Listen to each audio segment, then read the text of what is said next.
Now, let us talk on some of the genuine questions we got from social media. Indian media running in both Hindi and English languages were busy in spreading propaganda, rather than going for factual analysis. No worries. We have decided to do it for you. 1. Why didn't Nepal oppose the road construction, as the road construction work was going from 8 or 10 years ago?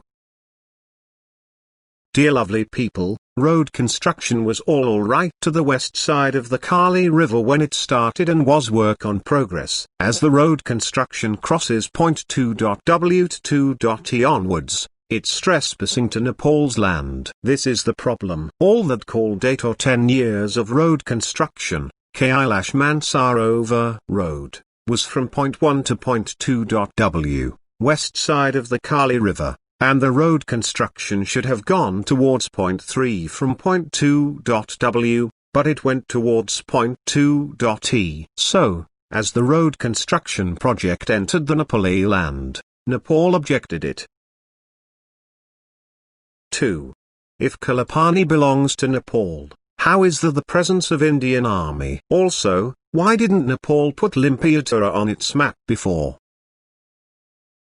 After India lost the 1962 Sino-India War, Indian Prime Minister Jawaharlal Nehru wrote a letter to King Mahendra requesting to place an army base at Kalapani. King Mahendra, via Nepal's ambassador in Delhi Yadunnath Khanal, allowed a temporary border post. Such cooperation was not unusual. In 1952, freshly independent India helped restructure the Royal Nepal Army, RNA, at the request of the Nepal government and provided radios and operators at 17 border posts along Nepal's border with China. Although the checkpoints had Indian personnel, they remained totally under RNA control. Nepal always maintained authority in its northern border, despite Indian presence in checkposts. Eventually, in 1969 Prime Minister Kurtinibista got India to withdraw all its 17 checkpoints.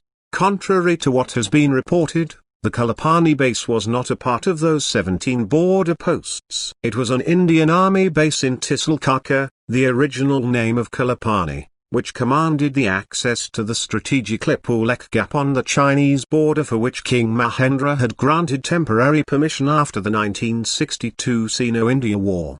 Indian scholars claim Kalapani is in Indian territory because its army base has always been there. But there is no record of them being there before 1962, the exception to be 1952, where India helped restructure the Royal Nepal Army, RNA, at the request of the Nepal government, and few Indian army tents were seen at Kalapani. Please see our part 1 video at 31 minutes 45 seconds, report document page 22 as a reference. To back up its claim now, India says that the Pandan Kali temple at Kalapani point to Lipulekh as the main source of the Kali. But the Tibetan name for the main river flowing down from Limpiyadhura is Kuti, aka Kuti Yangtai River. See part 1 video at 19 minutes 20 seconds. Report document page 13, 14 and 15, and part 2 video at 39 minutes 42 seconds, which means Black River. The Pandan temple were built later and made to look ancient, while the Tibetan names were changed to Devanagari to support India's claim that the small stream was the border and to set up its border post there.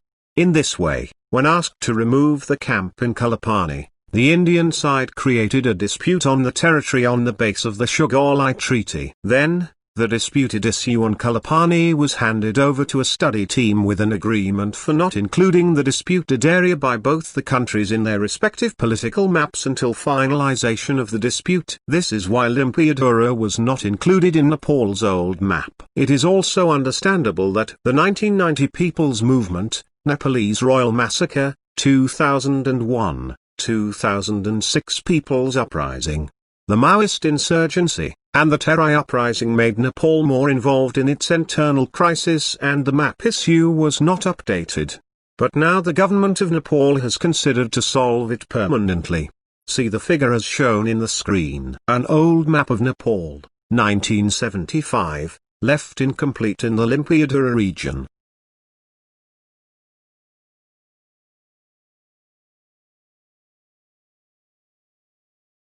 So, this is it. This is not only Nepalese view, but also of the veteran Indian journalist Anand Swarup Verma. Have a look at what Anand Swarup Verma says on this issue in the interview with Ajitak Radio. और भारत, दोनों देशों के रिश्ते उतने पुराने कहे जाते हैं जितना हिमालय है। पर्वत के एक पार भारत और दूसरी ओर नेपाल।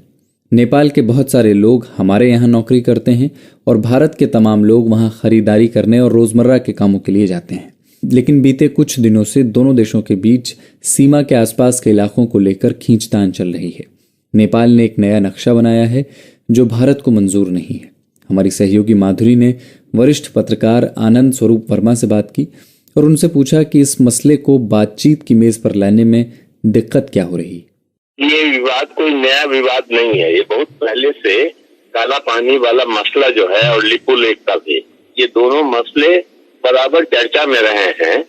इसमें दोनों सरकारों की ढिलाई है कि इन्होंने बातचीत करके इसको सुलझाया।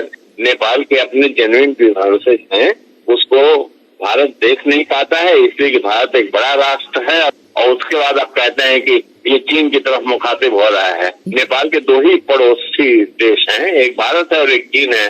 अगर भारत इस तरह से करेगा तो जाहिर सी बात है कि वो अपनी मदद के लिए कहीं तो हाथ फैलाएगा। तो खैर ये मामला कुल मिलाकर बातचीत करके हल करने का है। टेबल पर बैठ करके नक्शे को रख के दोनों के अपने ग्रीवेंसेस हैं। काला पानी नेपाल का हिस्सा है, इसको 62 के बाद जब चीन से लड़ाई हुई थी, राजा महेंद्र से अनुरोध करके भारत सरकार ने कुछ समय के लिए उसे लिया था। ये थे वरिष्ठ पत्रकार आनंद स्वरूप वर्मा। अंग्रेजों के जमाने में ही नेपाल और भारत के बीच एक संधि हुई थी जिसमें दोनों देशों की सीमाएं तय कर दी गई थीं।